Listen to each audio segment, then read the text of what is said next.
আন্দোলন ছিল, আজকে যে আমাদের এসআইআর আন্দোলন ছিল সেটা আগামী 72 ঘন্টার জন্য আমরা স্থগিত করলাম।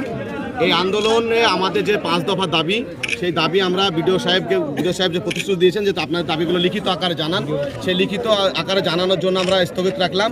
5 দফা দাবি আমাদের, তার দাবি হচ্ছে প্রথম যে হিয়ারিং, প্রথম যে আপনার খসড়া তালিকা বেরিয়েছিল সেই খসড়া তালিকা ফাইনাল লিস্টে মান্যতা দিতে হবে, অন্যায়ভাবে হিয়ারিং ডাকা বন্ধ করতে হবে, আধার প্যান রেশন এগুলোকে মান্যতা দিতে হবে, জমির দলিলকে মান্যতা দিতে হবে।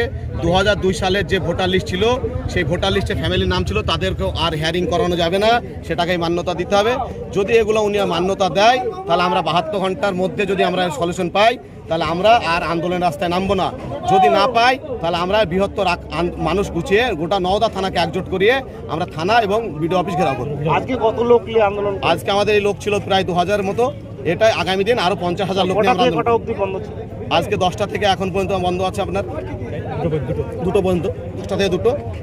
আচ্ছা, আপনার নাম? তারিক আজিজ, বাড়ি ত্রিমৈনী। ডেট মারতে